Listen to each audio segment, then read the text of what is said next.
Bienvenue à toutes et à tous dans ce nouvel épisode des cafés virtuels du Business Bonheur. J'ai le grand plaisir aujourd'hui d'accueillir Joël Arquier, qui est jardinier, paysagiste et bien plus encore, consultant également pour Paysapreneur.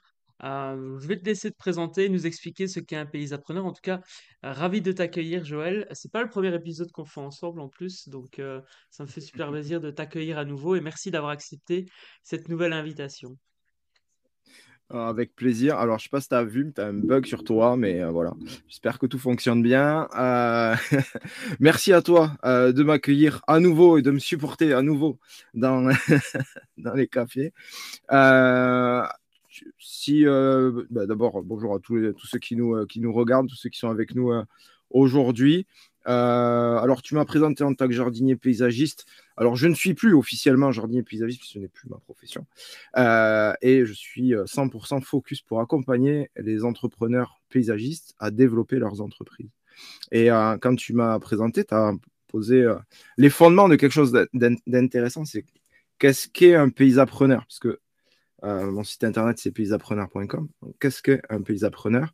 En fait, ça vaut pour tous les métiers, à mon sens. C'est que quand tu crées tu te mets à ton compte parce que tu as une passion, parce que tu as un métier que tu as appris, tu le fais pour partager avec les autres et par rapport à tes compétences, à ce que tu as envie de partager et par rapport à ce que tu sais faire. Sauf que quand tu crées une entreprise, tu deviens un entrepreneur. Et bien souvent, la compétence entrepreneuriale est négligée, n'est pas apprise, n'est pas maîtrisée. Donc, si on veut avoir une entreprise qui réussit, il faut être bon techniquement, mais également être un bon entrepreneur. D'où la compression paysa-preneur, donc paysagiste, et preneur pour entrepreneur. Et c'est tout simplement parce que j'accompagne les paysagistes à développer leurs entreprises. Excellent. Ben, c'est vrai que c'était important pour moi de te présenter et en tout cas de notifier que tu étais du coup jardinier paysagiste parce que ça fait sens. Ben, aujourd'hui, paysapreneur, c'est la continuité de ce que tu faisais avant et ça permet, ben, alors, la légitimité, on peut accompagner des gens d'un métier qu'on ne fait pas, mais tu as d'autant plus la légitimité aujourd'hui d'accompagner des personnes qui justement sont jardiniers paysagistes parce que toi-même tu l'as été et toi-même tu as rencontré ben, les difficultés qu'un entrepreneur paysagiste peut rencontrer, qui ne sont pas forcément les mêmes problématiques. En tout cas, il y a des problématiques différentes. J'imagine la gestion d'équipe, par exemple, et des choses comme ça, la gestion des plannings et compagnie, ça doit être autre chose que l'entrepreneuriat dans d'autres thématiques. Juste pour savoir, est-ce que Je le crois. problème est réglé au niveau... Tu disais que j'avais un problème de mon côté. Tu as un peu de lag et t'es flou, pour rien te cacher, t'es un peu flou. Ah bon, écoute, Mais c'est sinon, flou aussi, mais je pense que c'est bon, juste pour préserver la bande passante, mais que ça marche. Je pense que l'enregistrement, j'espère en tout cas, que l'enregistrement sera bon. Si pas, voilà, En tout cas, espérons que même si nous on est flou, que ce qu'on dit, c'est pas trop flou. voilà, c'est ça. Espérons que notre discours, lui, soit fluide et efficace. Ouais, encore une fois, j'essaie d'utiliser un logiciel, mais je sais pas pourquoi ouais, ça lag parfois. Je pense, enfin, si je suis en 5G, pour éviter d'être sur le Wi-Fi du coworking pour tout expliquer.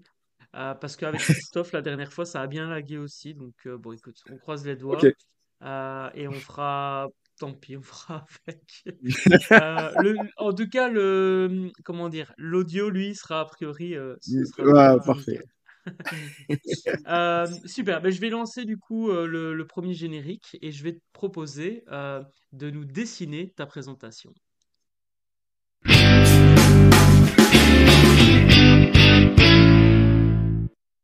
Alors, dessine-moi une présentation. Ben, l'idée, c'est de pouvoir te présenter soit en un dessin, soit en une image que tu m'as envoyée. Donc, je vais afficher l'image à l'écran et l'idée, c'est que tu puisses nous expliquer pour quelle raison tu as choisi cette image, qu'est-ce qu'elle t'évoque. Voilà, dis-nous tout. Alors, je l'affiche. C'est un logo et si j'ai Ouais. bien compris, c'est pas n'importe quel logo. Explique-nous. Alors, on va découvrir le logo des Savannah Bananas. Donc, les Savannah Bananas, c'est quoi? C'est une équipe de baseball, donc ça se voit hein, clairement. Alors, ce qui est super intéressant et pourquoi je suis fan de cette équipe, tout simplement parce que au-delà de l'histoire, de l'aventure, donc pour faire court, c'est un entrepreneur qui reprend un club de baseball qui est complètement laissé à l'abandon, donc dans la ville de Savannah en Géorgie. Donc l'entrepreneur, c'est Jesse Cole. Si certains d'entre vous ont envie d'aller chercher sur Internet qui est Jesse Cole, parce qu'on n'a pas la culture du baseball en France. Hein. Donc, ouais, j'ai un peu une culture de sport américain, donc voilà, mais on n'a pas la culture du baseball en France, en En Belgique Belgique ou non plus, ouais, En non. En Belgique non Belgique. plus. Non, non, donc pas de souci là-dessus. Donc allez farfouiller pour voir qui est Jesse Cole, mais grosso modo, en fait, il reprend un club qui est complètement à l'abandon. Et c'est une histoire à l'américaine où il met sa maison en hypothèque pour acheter. Enfin voilà, le club, il y a des fuites partout. Il y a 3 abonnés au stade. Enfin, il n'y a personne. C'est une catastrophe. Et donc, il va relancer ce club d'une manière qui est atypique. Et c'est ça qui est intéressant. C'est-à-dire que plutôt que de faire un club de baseball tout à fait traditionnel, J.C. Cole va considérer qu'il n'est pas dans le baseball, qui n'est pas dans l'industrie du baseball, comme ils aiment dire les Américains, mais qu'il est dans l'industrie du divertissement. Et donc, il va tout axer. Au lieu de faire des matchs traditionnels, on va avoir, parce que si vous avez déjà vu un match de baseball, c'est quand même relativement très très long et il ne se passe rien. Clairement, on attend qu'il y ait un gars qui tape la balle et puis il se passe un truc pendant 2 secondes et après il ne se passe plus rien pendant 15 minutes. Donc c'est assez long à regarder. Donc lui, ce qu'il a fait, c'est qu'il a introduit des happenings un peu partout dans les matchs. Et donc, il a commencé en faisant une équipe avec des amateurs complets. Après, il a fait de l'université. Et puis, il en est arrivé à un point où il a complètement transformé le jeu de baseball, puisque le jeu de baseball est très long et très ennuyeux, et même pour un passionné comme lui et comme tous les fans du coup, parce qu'il a quand même entre-temps rempli le stade. Hein, voilà. Donc, il a réinventé les règles pour que le jeu soit plus rapide, plus fluide, plus facile à comprendre. Et aujourd'hui, il a fait une ligue, parce qu'il a changé le nom, ça ne s'appelle plus du baseball, ça s'appelle du Banana Ball. Et aujourd'hui, je crois qu'il y a 6 équipes de Banana Ball autour des États-Unis. Donc, il a lancé une ligue cette année. L'année dernière, en 2024. Et pour tout savoir, il a rempli les stades, il a fait venir des superstars jouer au baseball. Si vous connaissez un peu John Cena a battu pour les Bananas, entre autres, parmi tant de superstars, des gens qui avaient gagné le championnat, etc., qui sont venus battre pour les Bananas, puisque tout le monde peut aller battre pour eux. Et si vous voulez voir les happenings sur TikTok, c'est à mourir de rire. Vous avez le plus grand joueur de baseball qui fait pas loin de 3 mètres puisqu'il a des échasses. À la mi-temps, vous avez des courses de bébés. On a les pom-pom girls. Je ne sais pas si vous avez gardé encore, mais à une époque, les pom-pom girls, c'était les mamies de l'EHPAD du coin qui venaient déguisées, qui étaient amenées par un camion de plombier. Enfin, c'était complètement surréaliste. Et donc, il a aussi introduit quelque chose qui se fait ailleurs, et c'est ça qui est intéressant. C'est que par exemple, il a introduit le all inclusive. Ça veut dire qu'on va rentrer dans le stade et tout est compris. Boisson, nourriture à volonté, la place, tout. Il n'y a rien à rajouter. Donc, il a introduit cette notion-là aussi. Voilà. Et ce qui est intéressant, hormis le fait qu'il est complètement délirant, que le gars est habillé en costume jaune. D'ailleurs, il y a eu une série sur eux sur ESPN2. Alors, je crois qu'on ne peut pas le voir en France, mais ESPN2 leur a consacré plusieurs épisodes. C'est streamable aux États-Unis. Donc, si vous avez un VPN, vous pouvez y aller. Hormis ça, ce qui est intéressant, c'est qu'en fait, il a complètement disrupté l'origine du baseball. Et en plus de ça, et c'est ce qui est important, et c'est comme ça qu'on devrait tous bâtir nos business, c'est qu'il a mis au cœur du process, là c'était le spectateur, mais en gros c'est le client, quoi. Donc lui, il a tout axé autour de ça, et on va retrouver donc des principes qui sont utilisés par tous les grands de l'entertainment américain, Walt Disney en tête. Donc, il s'est inspiré de tout ça pour faire son truc. C'est assez marrant parce que quand ils racontent les ratés, ils ont fait des trucs qui ressemblaient à rien, mais ils ont fait des choses vraiment qui étaient absolument géniales, comme continuer d'alimenter la buvette pendant le Covid avec le gars qui faisait les cocktails et qui allait les amener chez les gens. Faire les matchs dès que ça a été possible. Ils ont refait les matchs, ils les ont streamés alors qu'il n'y avait personne dans le stade. Ils ont quand même fait comme si de rien, comme s'il y avait du monde. Enfin, c'était juste dingue. La période Covid a été dingue pour eux. Voilà. Et ils ont tout révolutionné. Donc, à appliquer, à reproduire, à adapter ça à vos business, quels qu'ils soient d'ailleurs, mais rendez-les fun, rendez-les sympas et mettez toujours les clients au centre du process. Toujours, toujours, toujours. Et c'est le succès. Ouais, C'est excellent. une des clés du succès. Tout à fait. Ben, ça résonne beaucoup et il y a plein de choses qui me sont venues à l'esprit aussi, notamment le fait d'oser. D'ailleurs, ce sera la thématique de l'épisode prochain avec Joël Labillois qui va venir nous parler de justement l'audace et l'audace comme moteur. Donc j'ai vraiment hâte aussi d'avoir cet invité.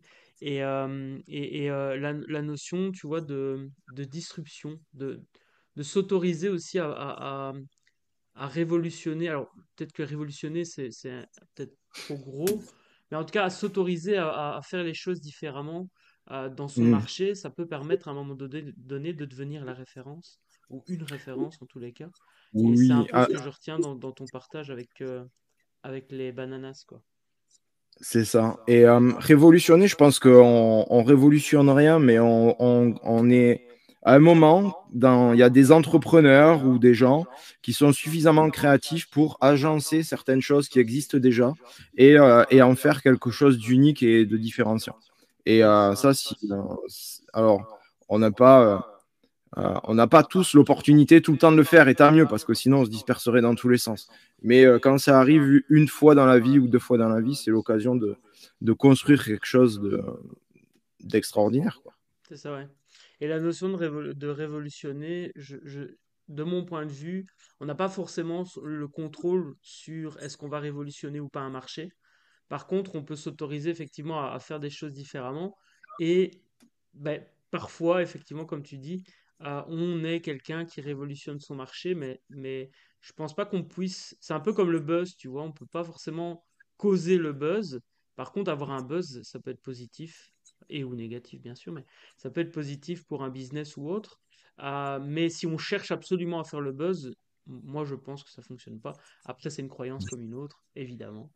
Non, mais Super, je suis d'accord avec toi. C'est comme entreprendre pour gagner de l'argent et faire être millionnaire, quoi, ça marche pas. c'est ça. Juste pour ça, en tout cas, ça fonctionne pas. C'est une conséquence. C'est exactement. Super, ben merci. Franchement, je connaissais pas l'histoire des bananas, c'est super intéressant. Et je vais aller creuser un peu. Je ne doute pas, potentiellement, si ça tombe, il y aura un film ou une série Netflix ou Disney+. Ouais, ouais. C'est ce qu'ils ont fait sur ESPN. Ce qu'ils ont fait sur ESPN. Après, si tu veux découvrir l'histoire, tu as plusieurs livres. Jessica elle a sorti Ok, plusieurs livres. Donc, excellent. il y en a trois. Tu as Fans First, Find Your Yellow Tux et le dernier, j'ai plus le nom, mais c'est sur les règles du Banana Ball. C'est moins intéressant. Excellent. Mais Ok, Find Your Yellow super. Tux est très, très bien. Et Fan First aussi, quand on développe une boîte, mettre les fans au centre En du premier. process. Bah, ça rejoint le Ouais, discours que tu disais, c'est mettre le client en premier. c'est C'est ça. super important dans sa réflexion business en tous les cas. Ouais. Donc voilà, super. Merci pour ça. Je propose qu'on continue à apprendre à te connaître ou à mieux te connaître avec la deuxième partie qui s'intitule La vie est un jeu.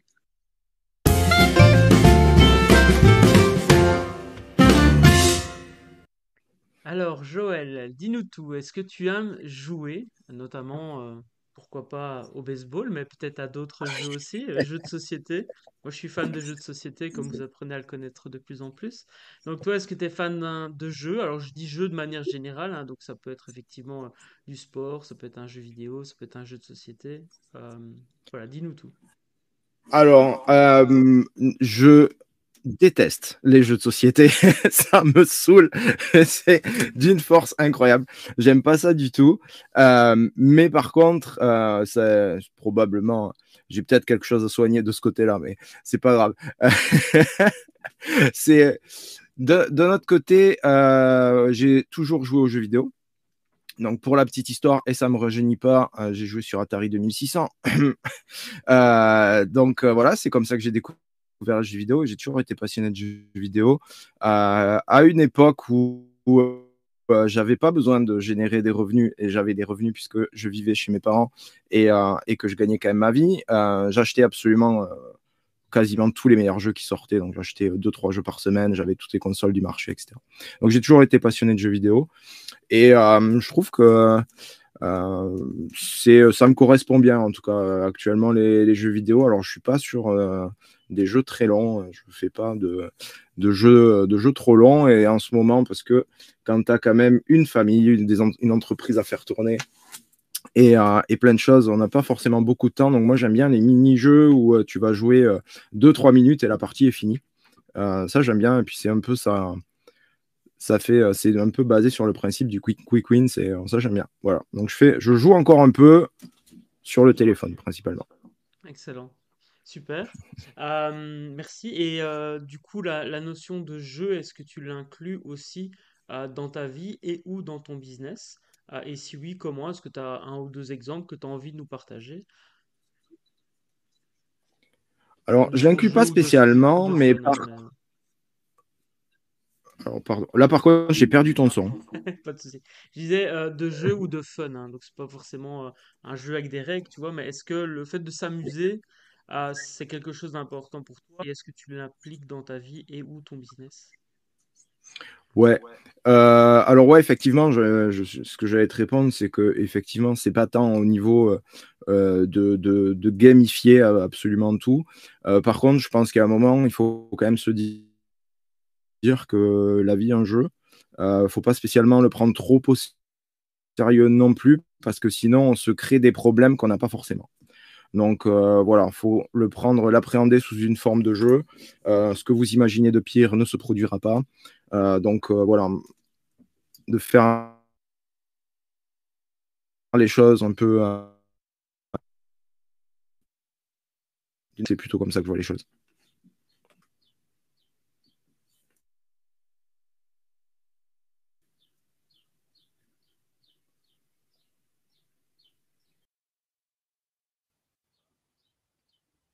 Et on a perdu David.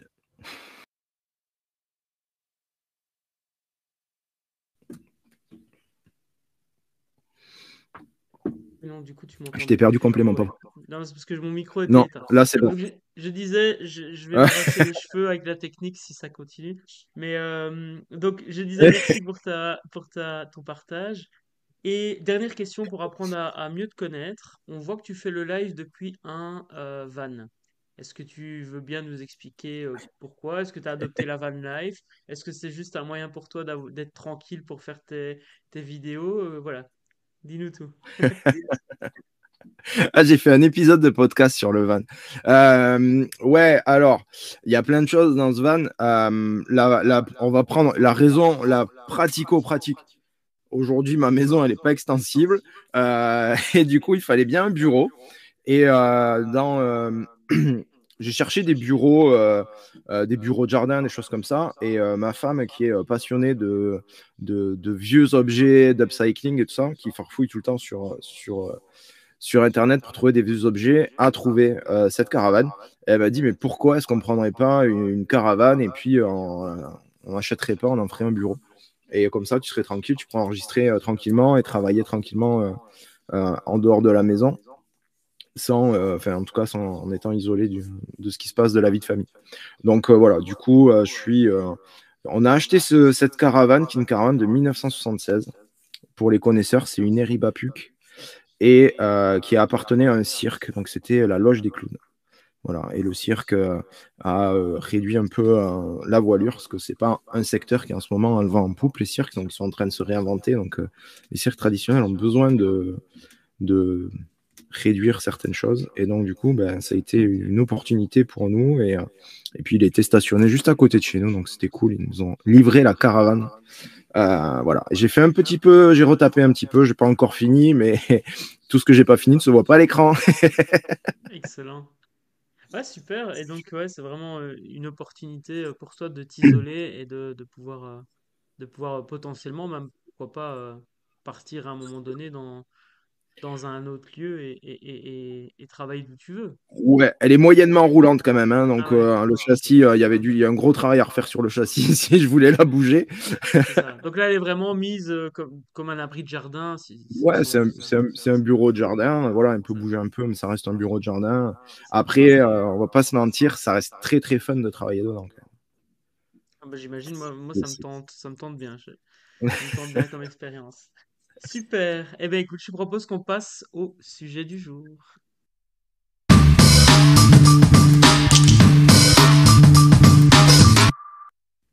Alors, ben, j'avais intitulé du coup l'échange Arrêter de vendre 16 heures et puis partage d'expérience d'un jardinier. Alors du coup, je devrais renommer ça.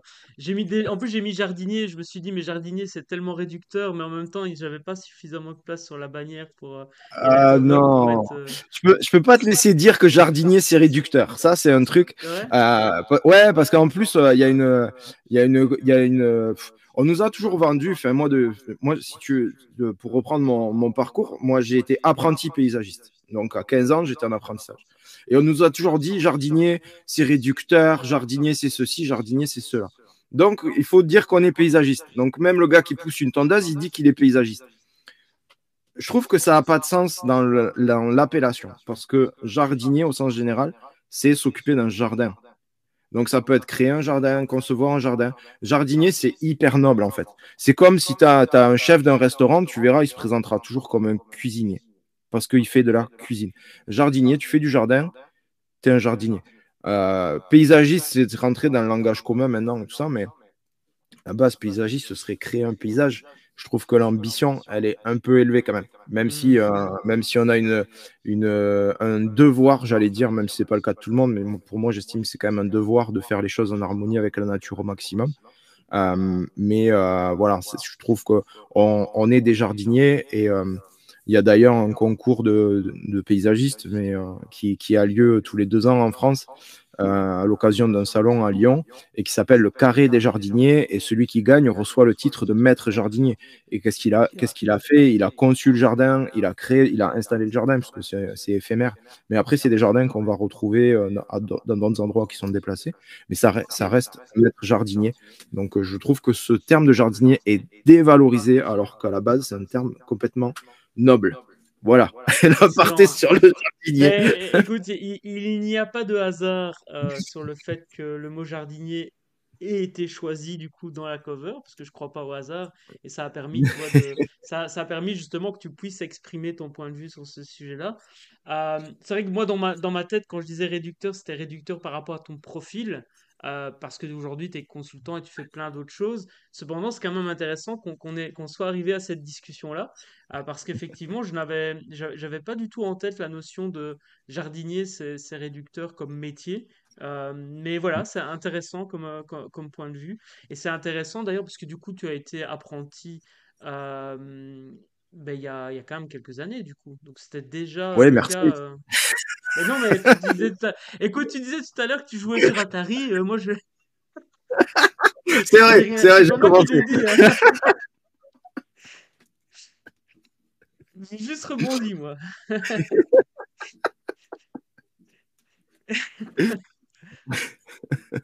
Donc, ce que je veux dire par là, c'est que c'est déjà dévalorisé depuis longtemps ce métier, enfin ce mot jardinier. C'est pas, ça date pas d'hier, c'est ça que je voulais dire. Ouais, Pardon bien sûr. pour pour mon propos. Ok, super. Donc, sujet du jour.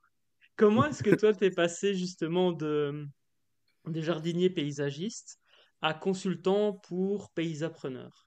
Et du coup, on parlera après de comment arrêter de vendre 16 heures, mais je pense qu'avant, de toute façon, de faire ce que tu faisais aujourd'hui, on va dire, tu travaillais au tarif horaire en tant que jardinier paysagiste, et puis tu as fait évoluer ton business, ce qui t'a amené après à faire de la consultance sur cette thématique-là. Mais donc, voilà, est-ce que tu sais nous expliquer un peu la transition? Qu'est-ce qui t'a aussi donné envie à un moment donné d'aider d'autres entrepreneurs du paysage ou entrepreneurs jardiniers?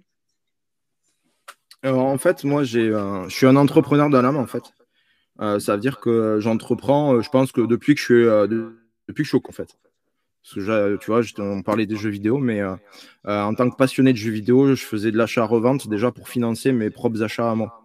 Donc, ce qui me permettait, tu vois, j'achetais des lots que je revendais après. Enfin, j'ai toujours été entrepreneur dans l'âme et quand je me lance dans les métiers du jardin, c'est parce que déjà, personnellement, hein, J'ai une aversion le système scolaire, je déteste ça, ça me correspond pas du tout. Je pense que quand on est entrepreneur, c'est aussi parce qu'on rentre pas dans un moule. Et moi, c'était le cas. Donc, le moule scolaire, ça m'allait pas du tout. Et en fait, je voyais que à terme, j'avais l'opportunité de racheter l'entreprise qu'avait fondée mon père qui allait prendre la retraite parce que mon père m'a eu sur le tard. Je suis fils unique. Et donc, ça ne posait pas de problème que je reprenne l'entreprise après l'entreprise familiale. Donc, j'étais parti toujours dans cette optique-là d'entreprendre. Donc, c'est ce qui s'est passé, hein. J'ai fait apprentissage, j'ai été salarié de l'entreprise, puis j'ai racheté l'entreprise. Et à ce moment-là, j'ai développé l'entreprise jusqu'en 2014. Je développe l'entreprise, donc on faisait de l'entretien et tu vois, moi je trouvais pareil que l'entretien c'était réducteur, c'était voilà, et donc j'ai voulu développer la création qui était le côté le plus noble du métier. Sauf que avec le recul, c'était peut-être pas la meilleure des choses à faire. Et que si aujourd'hui tu me demandes de recréer une boîte de jardin, je fais que de l'entretien, je te le dis. Donc c'est pour te dire comment ça évolue. Mais voilà, à ce moment-là, je voulais faire de la créa et puis c'est ce que j'avais appris, ce que je voulais, voilà, je voulais dessiner. Et donc j'ai développé l'entreprise sur la partie création et on est monté jusqu'à en saison, on s'est retrouvé à 9, tu vois, dans l'entreprise. Et ce qui s'est passé, c'est que à ce moment-là, j'étais parti sur je m'étais jamais attardé sur le côté entrepreneur. J'aimais bien le côté vente, achat vente, proposer des choses et tout ça, gestion financière, tout ça. Mais je m'étais jamais attardé sur le concept complet de ce qu'est un entrepreneur et de toutes les compétences que doit acquérir quelqu'un qui a une entreprise. Ce qui fait que fin 2014, j'ai une entreprise qui fonctionne plus, que je suis obligé d'arrêter. Et en 2015, bah, du coup, je repars tout de suite. Hop là, tu m'entends, il y a un problème de son. Non, non, je t'entendais, je t'entendais. C'est bon? Ouais, ouais. Ouais, c'est bon, ok, ouais, pardon. Et donc en 2015, donc, je repars tout seul. Et je me dis plus jamais je suis obligé d'arrêter une entreprise. Donc j'y vais, je bosse un dur pour en plus rattraper un peu tout ça. Voilà. Et forcément, à force de trop bosser, 2017, je fais un burn-out. Et là, c'était l'occasion de faire une remise en cause en fait complète, de dire mais en fait ce que je comprends pas, parce que entre temps, moi j'ai été élu au sein de l'UNEP, donc c'est une organisation qui représente les entrepreneurs paysagistes. Et j'étais élu et je voyais autour de moi qu'il y avait des entrepreneurs qui, enfin, moi j'ai un entrepreneur un jour, ça m'avait entre guillemets choqué, mais dans le bon sens quoi. Où le gars il me disait, mais moi j'arrive au bureau, mais juste pour dire que je suis là, parce qu'en fait je m'ennuie, donc je joue sur mon ordinateur toute la journée et mon entreprise tourne toute seule, elle n'a pas besoin de moi. Et donc je me disais, moi je galère, j'y arrive pas. Euh, et il y a des gars comme lui, il n'y avait pas que lui, hein, c'était pas lui, je pense que c'est le seul honnête qui l'a dit, tu vois. Mais il n'y avait pas que lui. Je me dis, il y a des gars, ils ont les boîtes qui tournent, quoi. Et il y a des gars qui sont comme moi, qui galèrent, qui bossent 70 heures, 60-70 heures par semaine, et qui galèrent, et d'autres qui ne travaillent pas et qui ont des boîtes qui tournent. Et donc, il y a un moment, c'est que j'ai raté un train, quoi, tu vois. Je me suis dit, j'ai raté un truc. Et donc, là, j'ai compris qu'il fallait que j'étudie le business en vrai, et pour de vrai, quoi, et pour de bon, et que je structure des choses, quoi. Donc là, j'ai travaillé sur le business, et donc j'ai étudié. Pour faire à peu près cours. Alors, j'ai étudié par la lecture beaucoup. Je lisais à peu près 2 livres par mois à ce moment-là de business. Et du coup, ben, quand tu étudies et que tu apprends des choses, ben, tu les partages aux autres. Ça me paraît très naturel. Et donc, je partageais, alors pas forcément qu'à des paysagistes d'ailleurs, mais je partageais ce que j'apprenais. Donc, quand je voyais quelqu'un qui avait un artisan, un petit commerçant, il me disait, ah, j'arrive pas à faire ça, j'arrive pas à faire ça. Je dis, bah attends, t'as ça, t'as essayé, ça, t'as essayé. Et puis, bon, bah, après, on se quitte et puis on se revoit quelques mois après ou quelques semaines après. Et puis, je dis alors, ça a marché? Bah ouais, ça a marché, merci, ton conseil a marché. Et donc, forcément, je me suis dit, bah, pourquoi pas partager ça aux paysagistes, puisque, comme tu l'as dit, c'est mon métier de base, c'est aussi mon métier de cœur, j'allais dire après entrepreneur, mais voilà, ça reste mon métier de cœur. Et donc, je trouve que c'est un super métier et que les entrepreneurs paysagistes, ceux qui montent leurs entreprises du paysage, sont exactement dans la situation dans laquelle j'ai été, pour la plupart en tout cas. Et donc, c'était important pour moi de les accompagner et de créer quelque chose. Donc, ça passe par des programmes, par des coachings, enfin, peu importe, mais en tout cas, de créer quelque chose là où moi j'en aurais eu besoin, avec ce que moi j'aurais eu besoin quand je m'étais retrouvé dans ces situations compliquées. Et donc c'est parti de là, Paysapreneur est parti de là et a pris naissance en 2019 et je me suis vraiment spécialisé en paysage en 2021. Voilà. Excellent, super. Merci pour ton partage. Et c'est super intéressant parce qu'effectivement, aujourd'hui, tu t'adresses à des entrepreneurs paysagistes. Cependant, les conseils que tu partages sont là pour aider à développer un business. Et si j'entends bien, la finalité, c'est à un moment donné de pouvoir avoir une activité professionnelle qui nous permet ben, d'avoir une vie faire, par 80 heures d'entrepreneur et d'être vraiment dans... Alors j'ai perdu la fin de ta phrase, je suis désolé David, ça a coupé, j'ai perdu le son. Pas de souci. Je disais donc, j'espère vraiment que l'enregistrement va fonctionner. Et pour ceux qui sont en direct, du coup, bah, j'espère que ça fonctionne. Tout ça pour dire donc donc qu'est-ce que je disais? Oui, je disais que ton objectif final à ne pas bosser 560 heures, euh, c'est valable pour Ça veut pas. Mais j'ai compris, oui, c'est bon. C'est bon. J'ai récupéré le fil de ta question. Euh, ouais, c'est ça.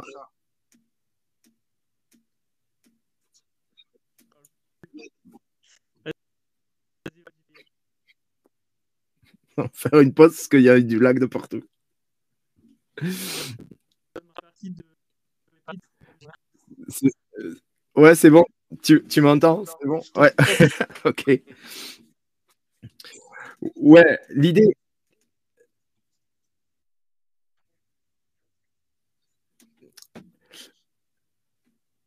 Vas-y, Ouais, vas-y. donc l'idée, effectivement, oui, c'est pas de bosser 60-70 heures par semaine. Sauf si tu le souhaites. C'est toujours pareil. C'est qu'on entreprend pour être libre. Donc, avoir la liberté de faire ce qu'on veut, c'est top. Et c'est pour ça qu'on a monté nos boîtes. Donc, si y a quelqu'un qui a envie d'entreprendre, de travailler 60-70 heures par semaine parce que voilà, c'est ce qui le fait vibrer, pas de souci. Mais ce qui est important, c'est d'avoir le choix de faire ce qu'on veut. Et effectivement, euh, ça reste un levier extrêmement fort et c'est le moment où on développe le mieux nos entreprises et le moment où on est le plus créatif et le moment où on tient quelque chose en fait à partir du moment où on va pas, enfin on va sortir de l'opérationnel ou en tout cas sortir le plus, si on le désire bien sûr, mais c'est important de sortir l'opérationnel, prendre la hauteur par rapport à ce qu'on est en train de faire et justement ça passe par le développement d'une entreprise quoi, tout simplement.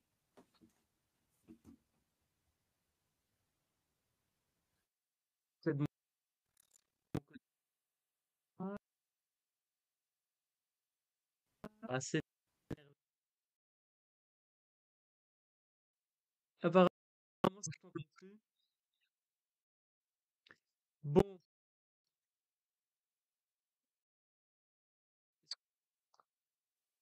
est-ce que toi tu m'entends?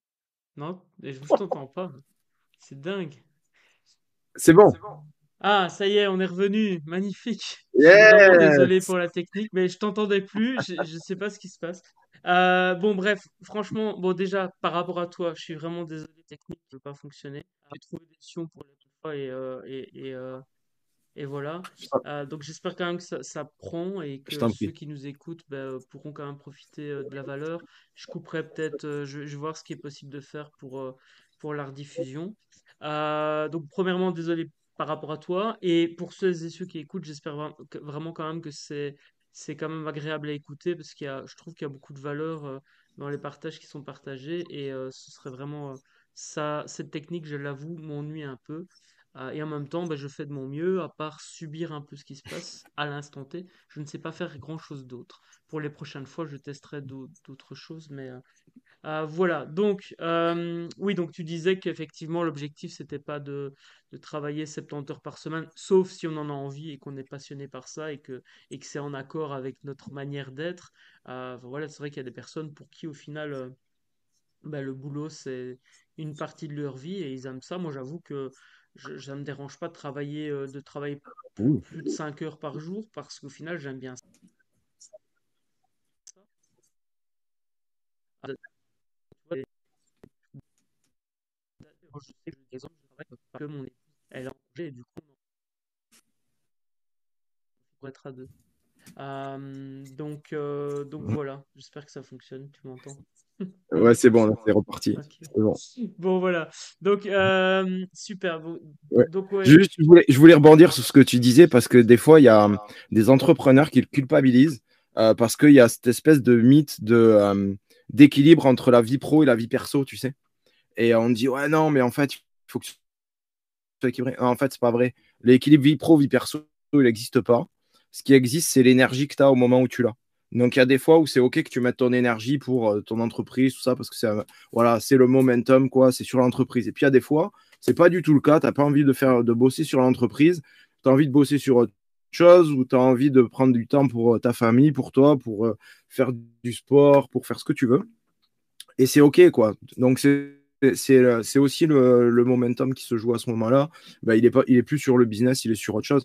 Et ça, c'est OK. Mais il faut l'accepter et il faut arrêter de vouloir à tout prix maintenir un équilibre vie pro, vie perso. Il faut être là où on se sent le mieux et c'est tout, quoi.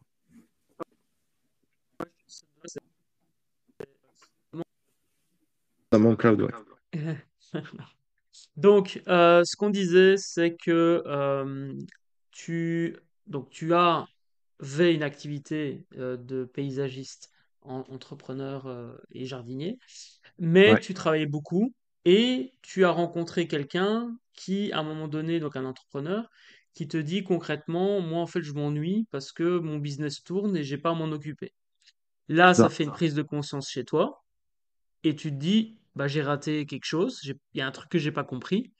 Tu te formes, puis tu appliques et tu partages même à d'autres, que ce soit dans l'univers d'ailleurs du paysagisme ou et même à d'autres entrepreneurs, et ça fonctionne. Du coup, bah, ce que j'ai envie de te poser comme question, c'est quoi qui fonctionne? Comment est-ce que concrètement on peut passer d'une activité où on vend ses heures à une activité où on est plus à gérer le business, quitte parfois à même arriver à un niveau où on n'a même plus besoin de s'en occuper, le business il tourne sans nous. Alors tourner sans nous, on s'entend, j'imagine que cette personne qui s'ennuie, elle avait quand même des choses à faire, mais voilà, peut-être allons par étape. Comment est-ce que toi, tu as arrêté de vendre tes heures?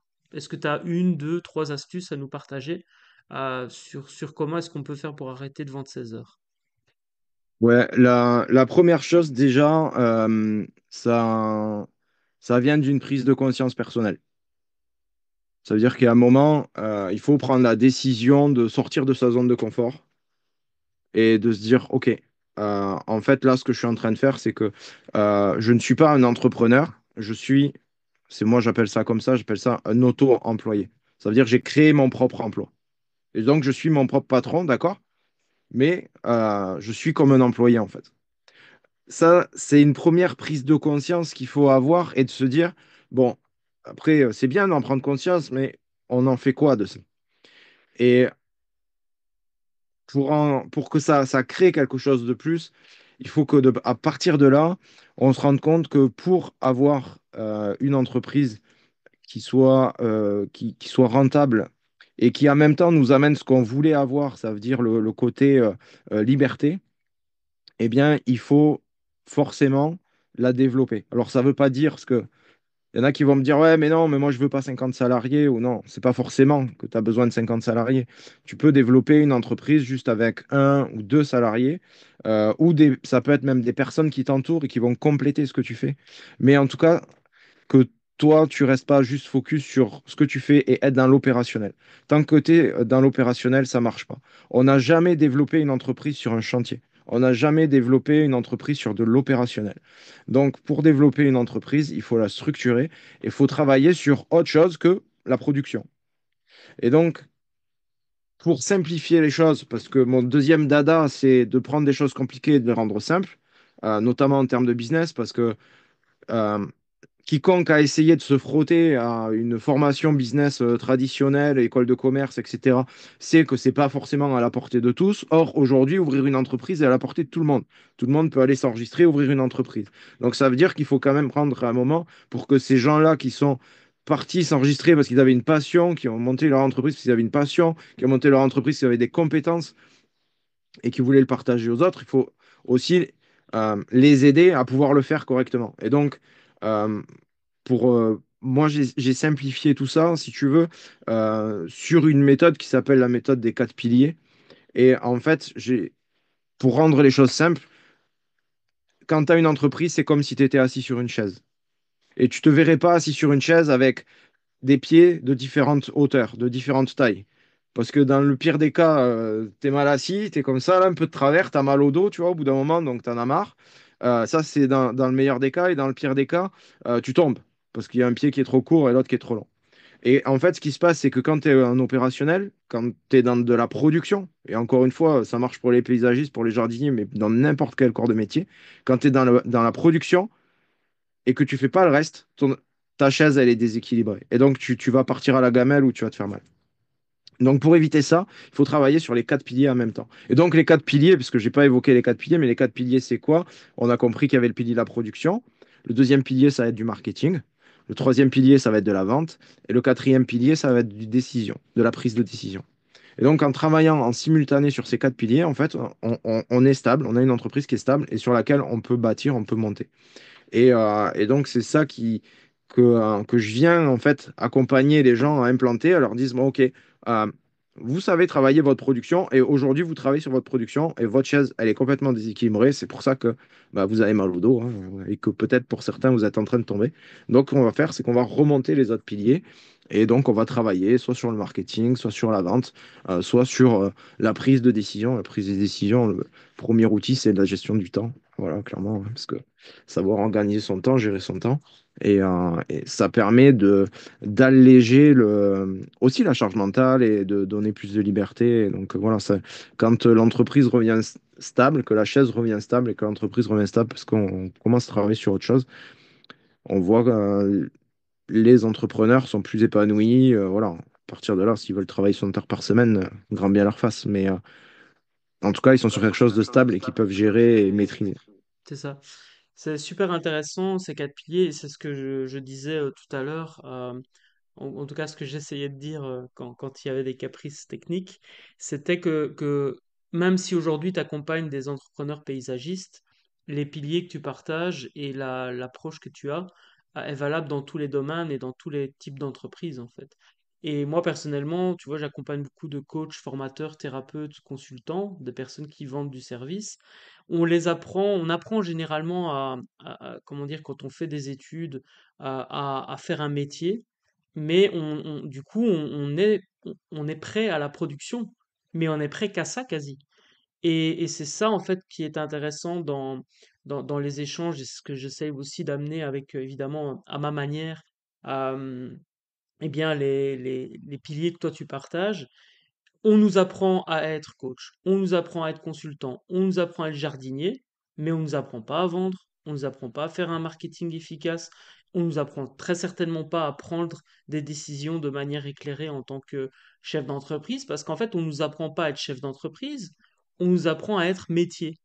Et ça, c'est une réelle problématique. Évidemment, heureusement, il y a des personnes comme toi qui aident à s'en sortir. Du coup, est-ce que toi, vraiment, tu repères ce truc-là chez les jardiniers, chez les paysagistes? Est-ce qu'ils sont à fond dans leur production et ils n'ont pas ces autres piliers? Ou ça arrive quand même qu'il y ait des jardiniers qui sont un peu plus éclairés par rapport à cette approche-là? Alors, on a alors, qu'on soit clair, hein, ceux qui sont déjà éclairés, ils n'ont pas besoin de moi. Hein. Ok, Ils ont des t'as entreprises qui raison. tournent. Hein. Faut être, à un moment, il faut rester à sa place aussi. Après, oui, parce que comme tu l'as dit, c'est parce que, mais c'est comme ce que devrait être tout entrepreneur, c'est de bâtir un business autour de sa passion. Donc, on est passionné par ce qu'on fait. Donc, on est passionné par quoi? On n'est pas passionné par le marketing, on n'est pas passionné par la vente, on est passionné par ce qu'on produit. Et c'est vrai pour les jardiniers, pour les paysagistes, c'est un métier passion. Donc, ce qui fait que tu te lances et tu as envie d'y aller, c'est qu'au bout d'un moment, ben, tu es passionné. Donc, quand tu es dans l'opérationnel, tu vis ta passion. Donc, tu vois pas forcément le problème arriver, on va dire, les problèmes qui suivent arriver. Donc, c'est naturel et on est tous passés par là. Très sincèrement, on est vraiment tous passés par là. Donc, il n'y a pas de mal à ça. Par contre, il faut avoir vraiment, faut prendre conscience que ben, ça suffit pas et qu'il faut travailler sur le reste. Et tu l'as pour tout le monde quand tu lances une entreprise, tu travailles au tout début, tu travailles sur la direction. Ça veut dire que tu vas commencer à regarder comment il faut t'enregistrer, comment il faut te déclarer aux impôts, est-ce qu'il faut prendre un expert comptable, etc. C'est le premier travail que tu vas faire, tu travailles sur la direction. Deuxième travail que tu vas faire, c'est faire du marketing. Tu vas prendre des flyers, des cartes de visite, aller voir les copains, voilà. Et tu vas faire ça. Après, tu vas dire, ah ben, je vais faire une page Facebook, un site internet, une page Google, etc. Et là, tu vas travailler à balle sur le marketing. Et qu'est-ce qui va se passer? C'est que tu vas avoir tes premiers clients. Et là, tu vas commencer à être dans l'opérationnel. Et tu vas travailler, travailler, travailler. Et quand il y a un creux d'activité, tu dis, mince, j'ai un creux d'activité, il faut que je fasse du marketing. Et après, tu dis, ah, mais les clients, ils disent que je suis trop cher. Ah, il faudrait peut-être que je regarde mes prix si je suis trop cher ou pas. Et en général, là, il y a un piège énorme. C'est que quand on dit, t'es trop cher, qu'est-ce qui se passe? Tu dis, bah, je vais baisser mes prix. Si on me dit que je suis trop cher, il faut que je baisse mes prix. Et donc, du coup, ça met des entreprises en péril assez rapidement. Mais en tout cas, tu essayes de travailler sur les quatre piliers, mais tu fais ça sans réelle stratégie, au jour le jour, et parce que voilà, il y a un creux d'activité, et donc il y a un creux d'activité, tu travailles sur le marketing, mais c'est même déjà trop tard. S'il y a un creux, c'est que tu n'as pas travaillé le marketing en amont. Ah, bien Et, sûr. et en plus, en paysage, on a un métier qui est saisonnier, quoi. Donc c'est encore une difficulté supplémentaire. Donc voilà, c'est ce qui se passe. Et le deuxième piège, qui est un piège de personnes qui sont installées depuis longtemps, c'est que il n'y a pas de remise en question. Ça veut dire que on va se dire, bah, j'ai toujours fait comme ça. Bon, ben voilà. S'il n'y a pas de clients, c'est parce que les clients, ils ont la conjoncture fait qu'il n'y a pas de clients. Ou l'instabilité politique fait qu'il n'y a pas de clients. En fait, c'est juste que tu n'as pas travaillé ton marketing, mais tu vas chercher une excuse. Mais comme ça fait 15 ans ou 20 ans que tu as l'entreprise, tu dis, bon, ben voilà, les autres années, c'était mieux, cette année, c'est pas bien. Voilà. Et le troisième piège, qui est un piège qu'on apprend malheureusement souvent trop tard, c'est que c'est un métier qui est physique. Et comme beaucoup de métiers manuels d'ailleurs, hein, il se trouve que au bout d'un certain temps, on a quand même le corps qui fatigue. Et quand on a fait ça, comme moi c'est mon cas depuis l'âge de 15 ans, ah ben, il y a un moment où le corps il dit, va falloir te calmer un peu mon gars, parce que là, ça commence à surchauffer, quoi. Et tu vas pas aller loin comme ça. Et donc, c'est à ce moment-là, souvent, où on se dit, mais mince, en fait, comment je vais faire, quoi? Si je suis obligé de ralentir, comment je vais faire? Donc, tu as deux solutions. Soit tu passes en force jusqu'à ce que ça craque, soit t'as une prise de conscience et tu travailles sur ton entreprise, tu essayes de la développer. Donc, Ça. C'est, c'est les bases à peu près de l'entrepreneur classique, on va dire.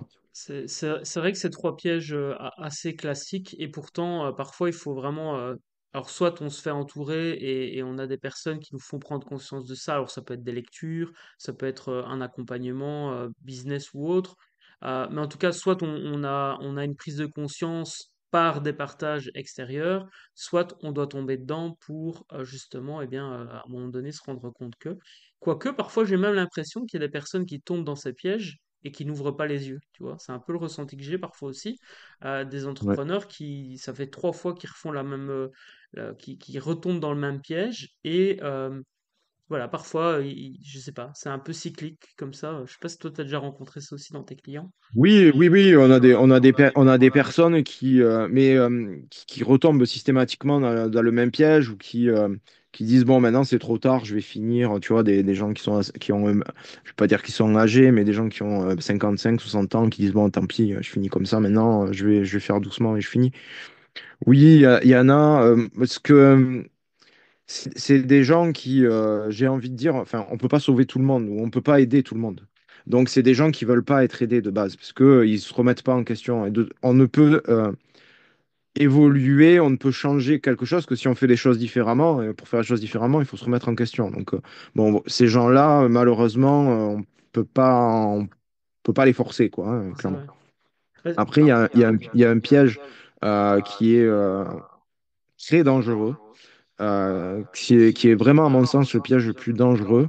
C'est des personnes qui pensent avoir un avis éclairé par une personne ou par euh, quelqu'un qui a de l'autorité. Je dis une personne quand c'est en physique, mais ça peut être parce que des livres, ça peut être des vidéos, etc. Parce que la personne a une autorité et suivre un conseil qui n'est pas le bon. Et je pense à ça parce que j'ai eu le cas, moi, dans les entrepreneurs que j'accompagne, notamment d'entrepreneurs qui avaient des conseils de par leur cabinet comptable qui leur disaient, mais en fait, il faut produire plus, il faut produire plus. Sauf que c'est des gens qui perdaient déjà de l'argent. Donc, produire plus, quand tu perds de l'argent, tu perds plus d'argent. J'ai eu des conseils du genre, ne recrute pas parce que tu n'en as pas les moyens. Parce que c'est un entrepreneur qui faisait déjà 70 heures par semaine. Donc, si on lui dit qu'il n'a pas les moyens de recruter, il ne va pas recruter. S'il ne recrute pas, il développe pas l'entreprise. Donc, c'était pas un mauvais conseil en soi. C'était un conseil du mauvais point de vue. Donc, la personne qui donne le conseil, elle ne dit pas, tiens, je vais lui dire ça pour qu'il aille se planter. Pas du tout. C'est vraiment avec le désir de bien faire, mais c'est pas le bon conseil ou c'est pas le bon moment. C'est pas le bon moment. Je pense à ça quand tu lis ou quand tu regardes des vidéos ou quand tu vas suivre une formation, par exemple. Où tu sais, en ce moment, il y a la grosse tendance des challenges et tout ça. Donc tu dis, ouais, c'est cool, je vais faire un challenge. Là, j'y vais, je me booste et tout, je vais faire un challenge. Mais c'est peut-être pas le bon moment. Et donc, il y a aussi cette notion de momentum, se dire, est-ce que c'est le moment vraiment d'appliquer ce conseil-là? Est-ce que c'est adapté dans ma situation? Est-ce que c'est pertinent pour moi? Et où est-ce que ça va m'amener? Ça aussi, c'est pas forcément un travail qui est fait. Et j'ai des gens qui viennent me voir qui disent, non, mais attends, moi, j'ai déjà fait un site internet et j'ai pas de clients, par exemple. Ou j'ai fait une page Facebook et j'ai pas de clients. Ou j'ai fait un tunnel de vente et j'ai pas de clients. Et donc, ben, c'était pas le moment. C'était juste trop tôt. Quand c'est trop tard, ben, c'est pas grave, on le rattrape. Tant pis, le temps est perdu, mais on rattrape quand même, on refait les choses bien. Mais des fois, c'est trop tôt, c'est pas adapté à l'entreprise. Tu vois, des entrepreneurs, on a une grosse tendance en ce moment sur l'automatisation, l'intelligence artificielle et tout ça. Pour des entrepreneurs, c'est pas du tout quelque chose vers lequel il faut aller. Pourtant, on en entend tellement parler que tu as envie de te dire, ouais, il faut que je le fasse, quoi. Tu vois, faut que j'aille dessus, il faut que je le fasse. Et enfin, moi, je vois, il y a des entrepreneurs qui ont essayé d'automatiser des choses, mais c'était, oui, c'est bien, mais attends, il te manque 800 salariés, quoi, pour en Ouais, c'est être ça. là, tu vois. C'est exactement ce que j'allais te dire. Enfin, c'est ce sur quoi je voulais rebondir, c'est cette notion de jongler, si je reprends tes quatre piliers, de jongler avec les quatre piliers de manière cohérente. Prenons un exemple Mm. farfelu. Effectivement, tu t'engages 15 commerciaux qui vont te ramener 1000 clients pendant l'année. Si t'as pas des gens pour prester derrière, comment tu fais? C'est une caricature, mais je suis sûr qu'il y a des gens qui tombent dans ce piège. Et donc, il y a un moment donné, il faut jongler aussi. Tu disais tout à l'heure, dans le métier dans le métier des jardiniers paysagistes, la notion de saisonnalité. Alors, oui, c'est particulier, mais je pense que ça peut être un avantage si on est au courant de ça à l'avance. Parce qu'on sait, ben, peut-être que pendant les périodes de creux où il y a habituellement moins de clients, on doit trouver des alternatives pour faire rentrer des revenus. Alors j'en sais rien, mais tout à l'heure tu parlais, et d'ailleurs c'est une question que j'avais envie de te poser. Je pense que c'est en lien avec ça, mais c'est si je devais relancer aujourd'hui un business, je ne ferais que de l'entretien de jardin. J'imagine qu'il y a une raison fondamentale derrière ça.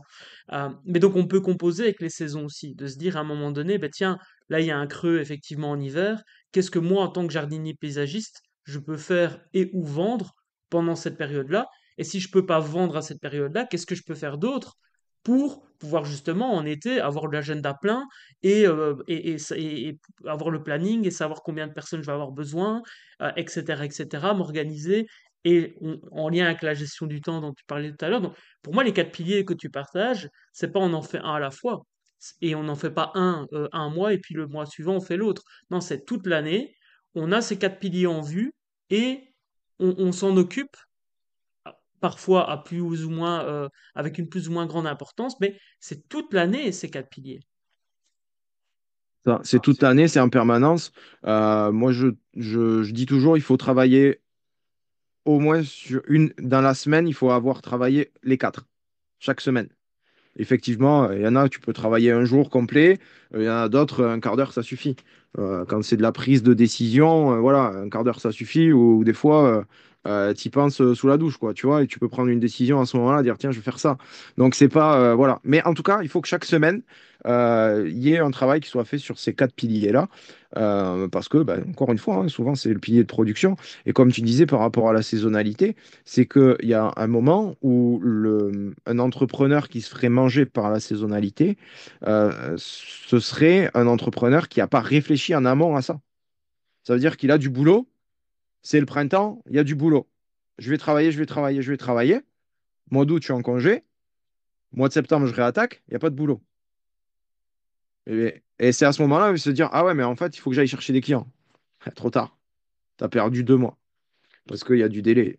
Donc, c'est en amont qu'il faut réfléchir sur dire comment est-ce que je fais avec mon métier saisonnier. Et encore une fois, c'est bon pour les jardiniers, pour les paysagistes, c'est bon pour tous les métiers saisonniers.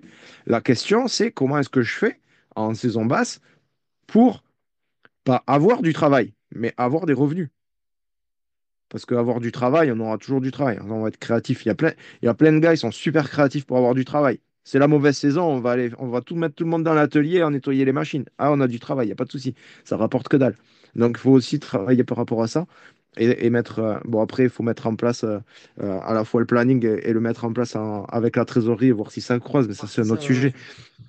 Mais en tout cas, anticiper le fait qu'il y a une saisonnalité et que ben voilà, on peut être multi-activité.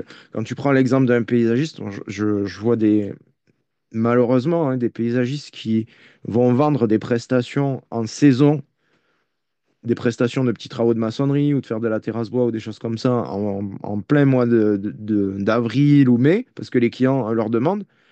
Et arrivé le mois de juillet, ben, il n'y a plus rien à faire, alors qu'ils auraient pu faire ces travaux-là en juillet. Tout simplement en disant, ben, j'ai du délai, ce sera en juillet, et puis rentrer les travaux qui sont nécessaires parce qu'on travaille avec du végétal, on travaille avec du vivant, il y a de la physiologie, il y a de la saisonnalité à respecter, on ne peut pas faire n'importe quoi. Et donc, voilà, de jongler là-dessus. Mais quand c'est pas fait, quand c'est pas travaillé, on va dire, comme ça vient, quoi. C'est géré comme Ouais. ça vient. Il y a trois choses que ça m'évoque, ce que tu viens de partager. C'est la première chose, c'est que pour pouvoir évoluer dans son business, il faut être coachable, entre guillemets, en tout cas accepter de se remettre en question. La deuxième chose, c'est de mieux se connaître et mieux connaître son business pour pouvoir mieux entreprendre, mieux prendre des décisions, etc. Et la troisième chose, c'est oser poser son cadre par rapport à sa clientèle. En gros, c'est nous, pardon, l'expert, et c'est à nous de dire, bah, tiens, monsieur le client, là, au mois de, comment dire, de juillet, c'est telle chose idéalement qu'on doit faire. La maçonnerie, ça peut attendre plus tard, il n'y a pas de souci, parce que telle et telle chose, et donc oser aussi dire non, et parfois, comme tu dis, ça tombe, tu vas juste dire au client, bah oui, pas de souci, on fait ça tel mois, bah, lui, il va même pas se poser de questions. A priori, du moment que c'est pas dans un an, ça peut lui convenir aussi. Mais si on laisse, si on, en fait, j'ai l'impression, tu vois, il y a la grosse caricature de soit tu subis ton business, soit tu sais ce que tu fais. Mais pour savoir ce que tu fais dans ton business, il faut apprendre déjà à se poser, à accepter de remettre les choses en question et à évidemment oser poser son cadre. Ça, pour moi, c'est fondamental. En tout cas, ce que tu m'as partagé m'a évoqué ces trois choses-là. Je sais pas si tu veux rebondir.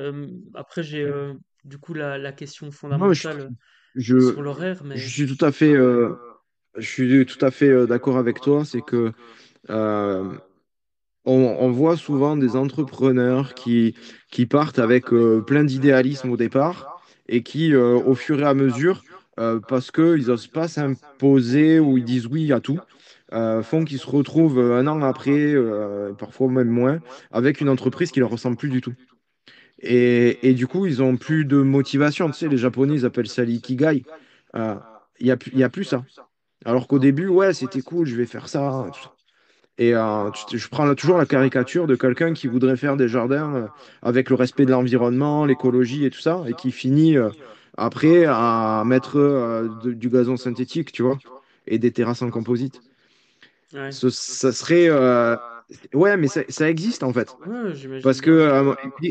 et puis quand tu vas voir ces gens-là et que tu leur dis, oui, mais pourquoi? pourquoi tu es parti d'un truc, tu partages des belles valeurs et tu veux faire quelque chose qui te ressemble. Après, je dis pas que c'est mal de faire du gazon synthétique, mais quand dans certains cas, c'est bien, pour certaines personnes, c'est ce qu'il faut faire, pour d'autres, non. Enfin, chacun le fait comme il veut. Je ne juge pas par rapport à ça. Mais juste, si toi, tu es parti dans un sens, pourquoi est-ce qu'après, tu vas dans l'autre? Et là, il dit, ouais, mais il faut bien bouffer.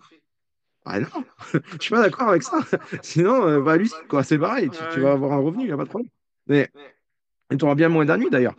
Euh, c'est pas une raison, quoi. C'est juste que t'as jamais osé dire non. c'est Et t'as ça. jamais posé le cadre. Et comme tu disais, euh, on est des experts dans le domaine. Donc c'est à nous de, bah, le client, il veut un truc, ça ne nous correspond pas. Ouais, non, moi je suis désolé, je le fais pas. Ouais, mais si vous le faites pas, je prendrai quelqu'un d'autre. Allez-y, allez-y, Ouais. prenez quelqu'un d'autre. Et Et on peut parce même que, justement jouer là-dessus. Parce que si on sait qu'on ne le fait pas, bah on trouve quelqu'un et on fait de l'apport d'affaires ou de la recommandation, et puis la personne, elle renvoie. Enfin, ça, c'est à décider. Sauf si c'est contre nos valeurs, bien sûr. Ça, c'est encore autre chose, tu vois. Mais ah, oui, ça c'est autre chose, ouais. Mais tu n'as pas idée du nombre de chantiers que j'ai vendus en commençant par un non. Où les gens ils disaient, je veux ça. Non, moi je fais pas. Pourquoi? Parce que si, parce que ça, parce que ça. Par contre, ce que je vous propose, c'est ça. Ah, et pourquoi? Parce que si, parce que ça. Ah ouais, ça a l'air bien. Et allez, et tu vends. exact, ouais. C'est, Ouais, et complètement. non seulement tu vends, mais tu vends ce que tu sais faire, ce que tu maîtrises le mieux, et tu vends ce que tu as envie de vendre. Et tu produis ce que tu as envie de produire, quoi. Donc, parce que on parle par rapport à soi, mais imagine en développant l'entreprise. Tu développes une entreprise à haute valeur environnementale, écologie, la biodiversité, et tu vas poser du gazon synthétique, sauf que tu as des équipes, tu as des gars en face de toi. Tu dis aux gars, tu vends de la biodiversité, et tu leur dis, allez poser du gazon synthétique. Tu Ça le n'a pas ferais de pas en sens. vrai. Tu dirais, à ce moment-là, tu prendrais conscience que tu es en train de faire une bêtise. Sauf que quand c'est toi qui vas le faire, tu trouves pas de problème. Tu arrives à toi, tu négocies avec toi-même. Donc, c'est pour ça, toujours Ouais. dites-vous, mais si je devais le dire à quelqu'un de faire ça, est-ce que je le ferais, quoi? Ou si j'avais un patron, est-ce qu'il accepterait que je fasse ça? Est-ce que ça correspondrait aux valeurs qu'il veut partager? En général, on a la réponse quand on se pose ce genre de questions. Après, comme tu disais tout à l'heure, hein, c'est des pièges par lesquels on passe tous, et c'est pour ça aussi Ouais. qu'on est là à partager nos expériences. Donc on n'est pas, enfin, te connaissant aussi, on n'est pas du tout là en mode jugement de valeur. Parfois, enfin, moi, je me souviens très bien, et aujourd'hui, c'est comment dire, non négociable. Je n'accepte plus de contrat si je ne sens pas intuitivement que ça va fonctionner. Parce que à chaque fois que je l'ai fait par le passé, chaque fois que j'ai accepté une mission ou autre que je ne sentais pas au début, chaque fois je m'en suis mordu les doigts. Donc, et en plus je Clairement. le vivais mal, tu vois, donc je me Bien sûr. forçais à travailler, à faire un truc qui n'était pas dans ce que j'avais envie de faire, parce qu'effectivement, entre guillemets, il fallait bouffer, il fallait payer les factures, mais en fait, au pire, au prorata, niveau santé, c'était truc. Vraiment le gros déclic que j'ai eu, c'est le jour où j'ai presté, je me suis ruiné la santé et j'ai dû rembourser parce que la personne, comment dirait-elle, en justice, blablabla, blablabla. Et que moi, bah, Ouais, j'avais pas envie à un moment donné de payer des avocats et autres. J'ai dit, écoute, tu sais c'est quoi, ça bon. se passe mal depuis Mm, le mm. début. Tant pis, j'ai presté. C'était heureusement que quelques journées, euh, même si le temps est la ressource la plus précieuse qu'on a avec la santé. Mais voilà, je me suis dit, si c'est pour commencer à devoir payer un avocat, aller en truc, peut-être traîner pendant un an et demi, 2 ans, la charge mentale de ce truc-là. De toute façon, c'est une personne avec qui j'ai plus envie de travailler. Je rends son Ça. argent, elle est contente, elle va voir ailleurs. Parce que de toute façon, je pense que c'est le type de personne qui peut t'apporter plus d'emmerde qu'autre chose. Donc j'ai préféré couper les ponts et couper énergétiquement aussi les choses par rapport à cette personne-là. Mais donc tu vois, Bien sûr. il m'a fallu ce truc-là pour me dire, Mm. c'est non négociable aujourd'hui, je le sens pas, j'y vais pas, point. Même si effectivement j'ai des factures à payer. Ouais. C'est Mais dur, mais la vie, voilà, moi c'est ce que la vie en tout cas m'a appris. Et puis j'ai beaucoup de gratitude parce que j'ai toujours eu d'autres opportunités qui sont venues juste après. Donc voilà, moi je crois beaucoup en cette puissance supérieure. On met le nom qu'on veut derrière. Mais voilà, faire confiance à la vie aussi parfois, ouais, et c'est bien. pour rebondir sur ça, c'est qu'aujourd'hui, si on parle de ça, c'est parce qu'on est tous passés par là. Moi, le premier, j'ai vendu des jardins écologiques et j'ai foutu du gazon synthétique chez des gens. Donc, il y a pas de souci. Enfin, Si on se permet, enfin, en tout cas, c'est mon cas et c'est le tien aussi. Si on se permet de dire ça, c'est pas parce qu'on est dans le jugement, c'est parce que on est passé par là et que malheureusement, comme ça t'est arrivé, comme ça m'est arrivé, la même chose que toi, plusieurs fois d'ailleurs, euh, d'avoir, de se renier à un moment, de renier ses valeurs, de se dire, oh, mais je le sens pas, mais je vais quand même le faire parce que voilà. Et puis après, t'es embêté en fait. Et ça, c'est un entrepreneur qui débute aujourd'hui et qui nous écoute. Vas-y, te renie pas, quoi, en fait, parce que tu vas t'arriver les mêmes problèmes que ce que nous on a vécu et que tout ce que les autres vivent. Donc c'est pour ça, on est passé par là, et tous ceux qui ont essayé, ils sont passés par là aussi. Donc commence déjà par mettre tes valeurs, parce que sinon, tu vas, toi aussi, tu vas le vivre. Et puis après, tu vas le faire, tu vas mettre tes valeurs. Mais d'abord, tu vas le vivre. Et la deuxième chose, c'est qu'il faut jamais oublier un truc, c'est que euh, prendre un client mauvais, donc, soit qu'on le sent pas, soit c'est quelqu'un qui a trop gratté les prix, soit. Mais prendre un client qu'on sait être mauvais, c'est passer à côté de l'opportunité de prendre un bon client. Et c'est laisser l'opportunité à nos concurrents de prendre ce bon client que nous, on aurait pu prendre. Mm. C'est très puissant et je résonne à 100% avec ça. Euh, je vois le temps qui file et je nous connais, donc je sais qu'on pourrait parler des heures. Je voudrais juste qu'on revienne au sujet du jour pour clôturer cet épisode, qui est justement, on disait, arrêter de vendre ses heures. On a vu qu'il y a quatre grands piliers à travailler et à déjà conscientiser en tant qu'entrepreneur. On n'est pas juste dans la production, on n'est pas juste jardinier, on n'est pas juste artisan, on n'est pas juste consultant. On a d'autres rôles, d'autres casquettes à porter pour le bien-être de son entreprise et son bien-être à soi.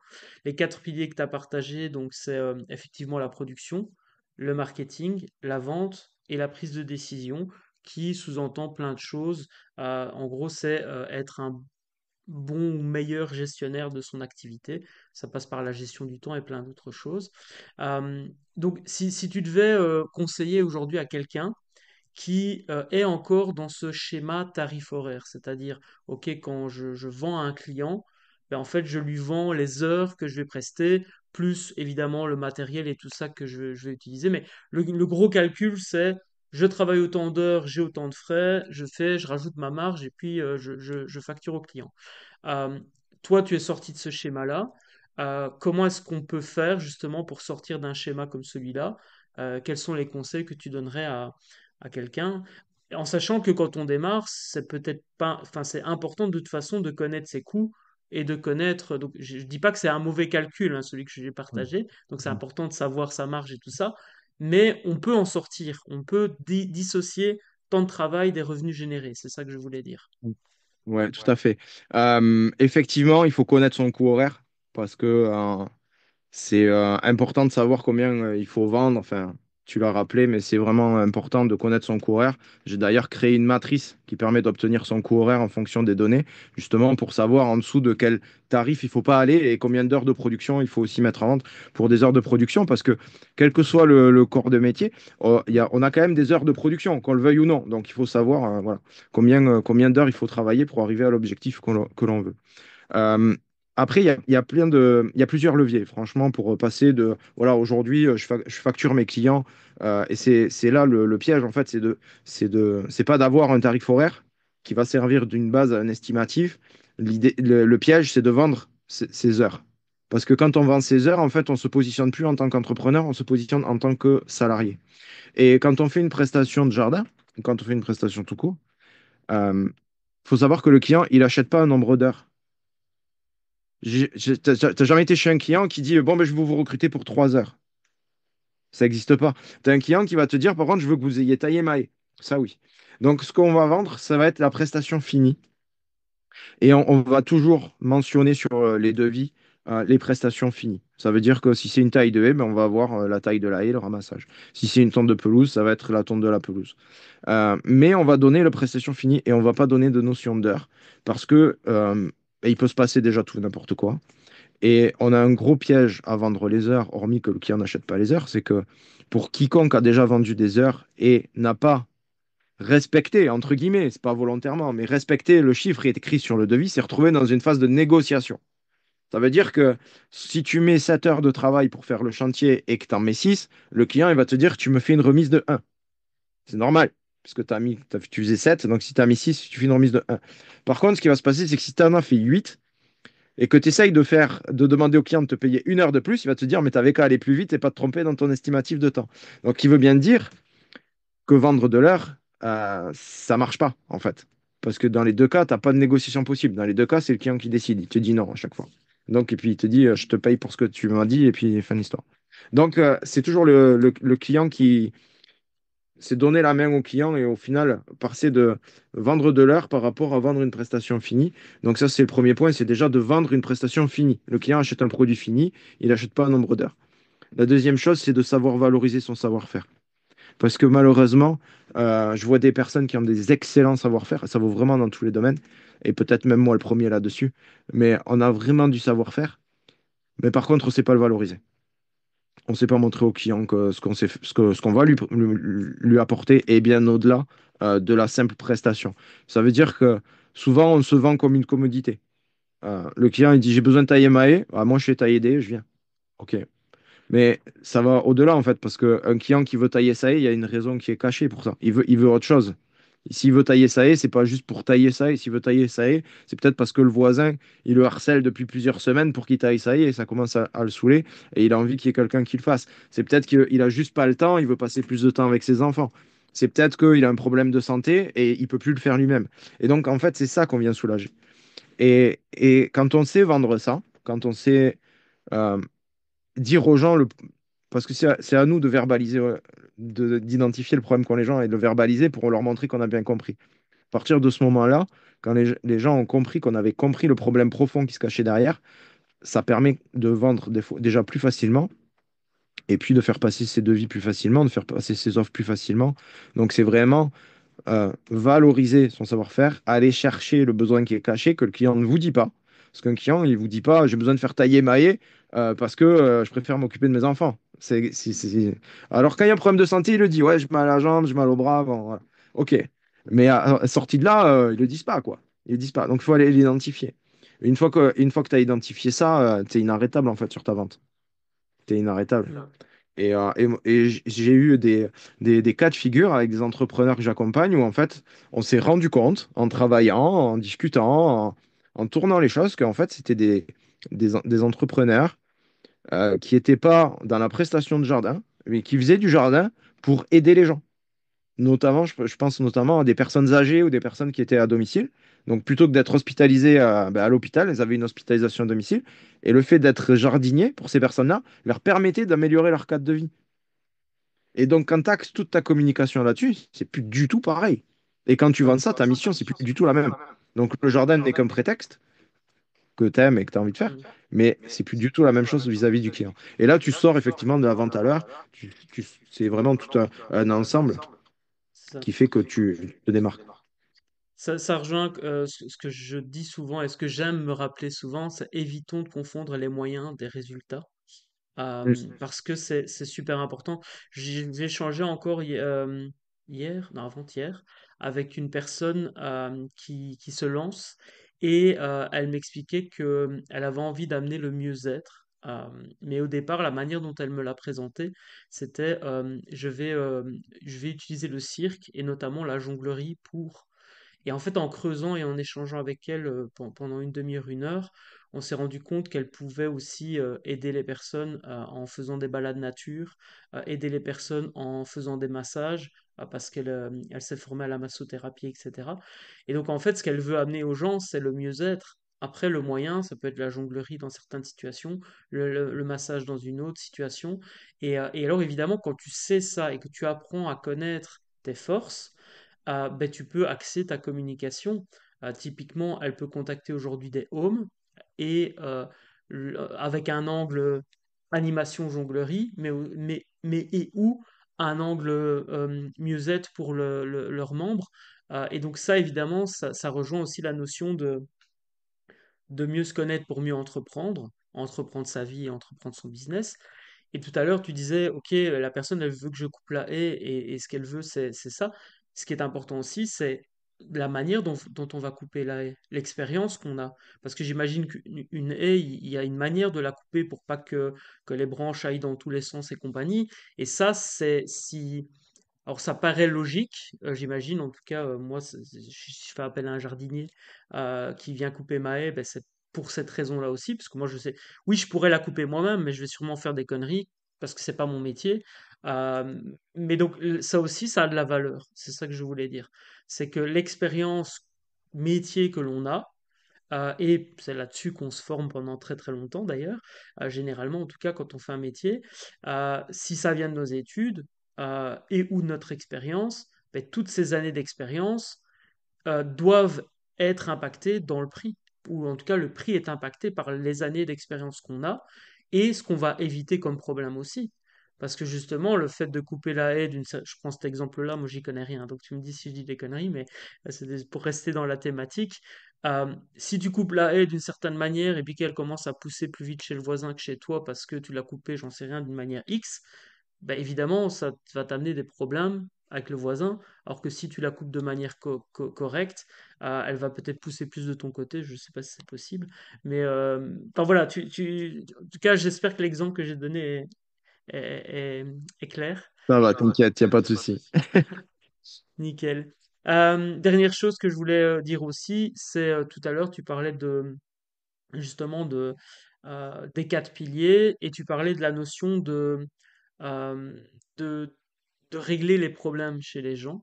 Ce qui est intéressant, c'est qu'à partir du moment où tu as mis le doigt sur quels sont les besoins principaux que le client que j'ai en face, ou le type de client que j'ai en face a, ça peut te permettre d'impacter ta vente en direct. Mais une fois que tu sais ça, ça peut impacter ton marketing.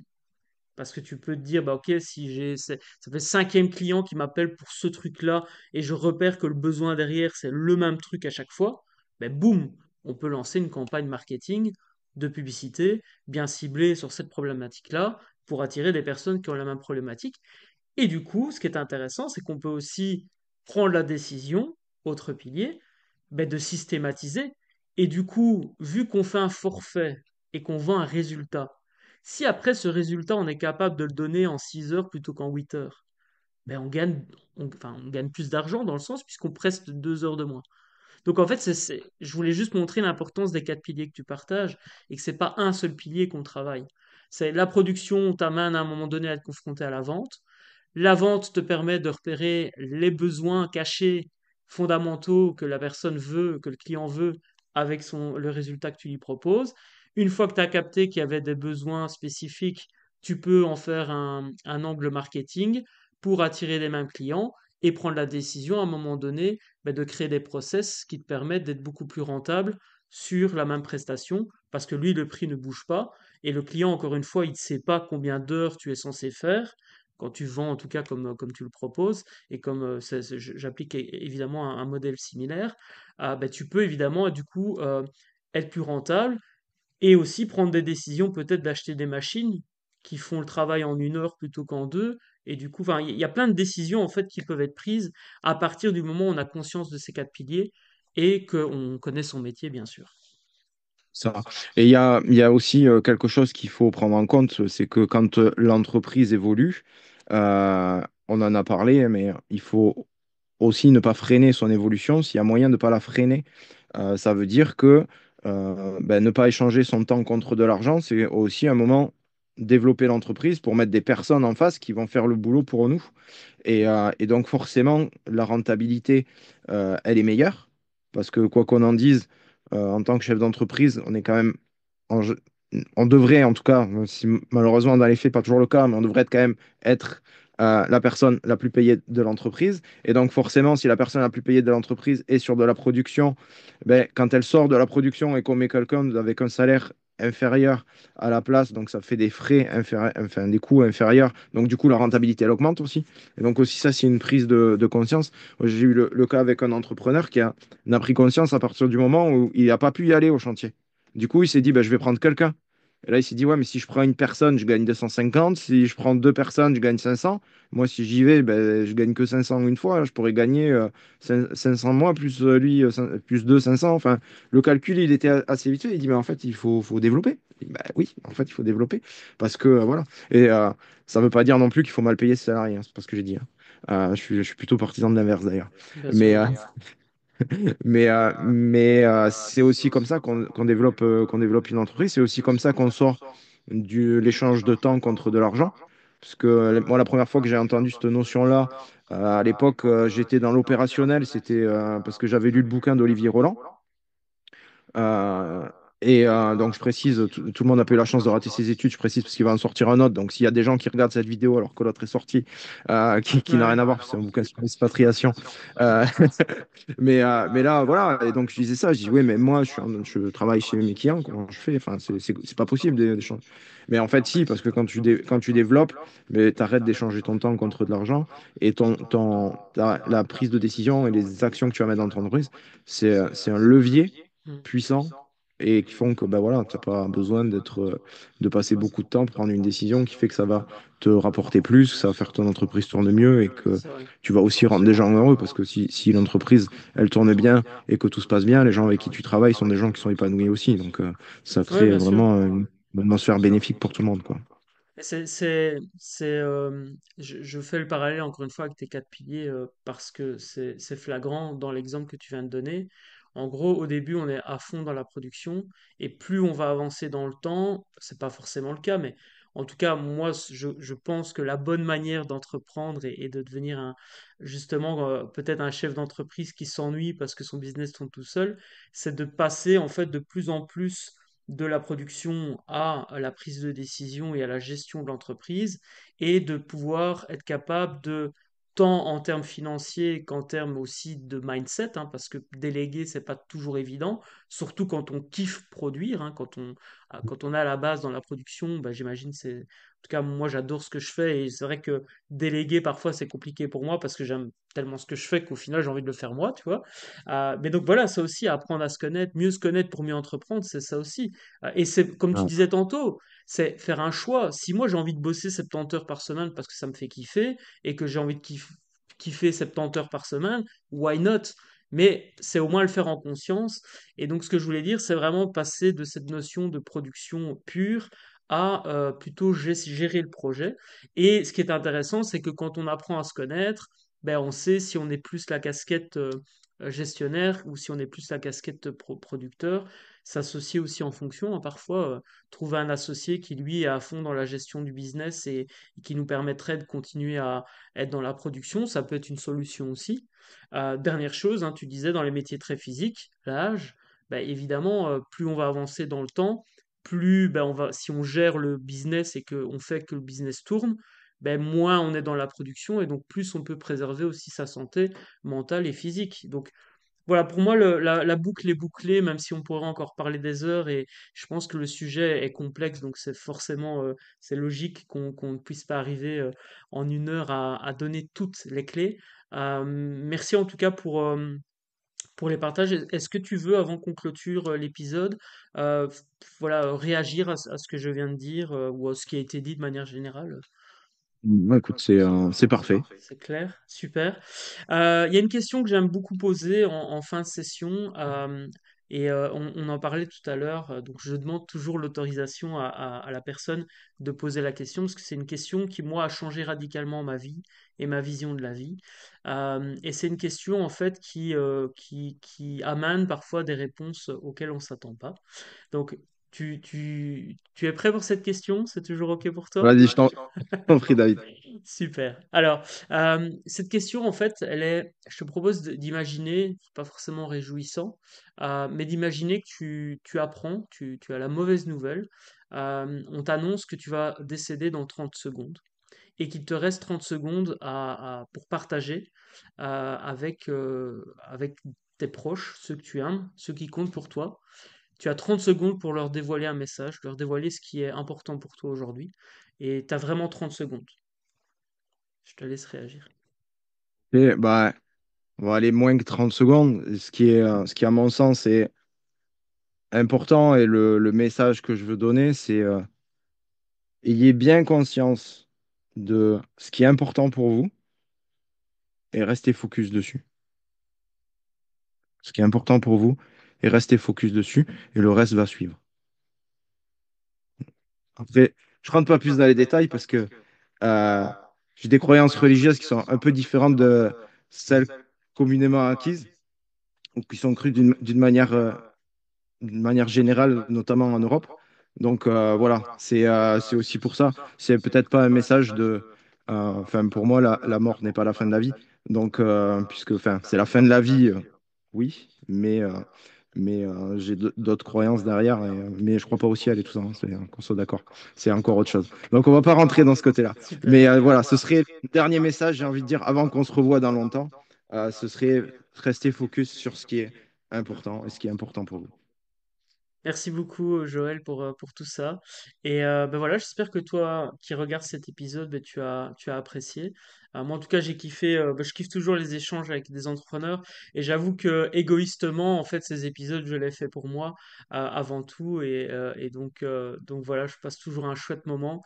Je reste focus sur ce que j'aime.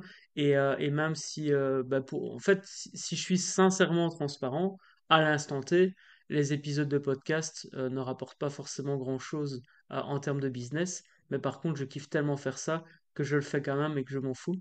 Et voilà, et ça portera ses fruits, comme tu disais. Donc, je reste focus sur ce qui est important pour moi, c'est-à-dire faire de belles rencontres, créer de la valeur ou co-créer de la valeur, en l'occurrence ici avec toi, et partager, kiffer la vie. Merci à toi, Joël. Merci beaucoup, On David. se retrouve bah, j'imagine qu'on va se refaire un truc avec grand plaisir. Moi, en tout cas, Ah, je te ça marche. réinviterai, c'est sûr et certain. Allez, Ça prends soin de marche. toi. À très vite. Merci. Impact Salut, positif et ciao. bienveillance. Ciao, ciao. Salut, salut tout le monde.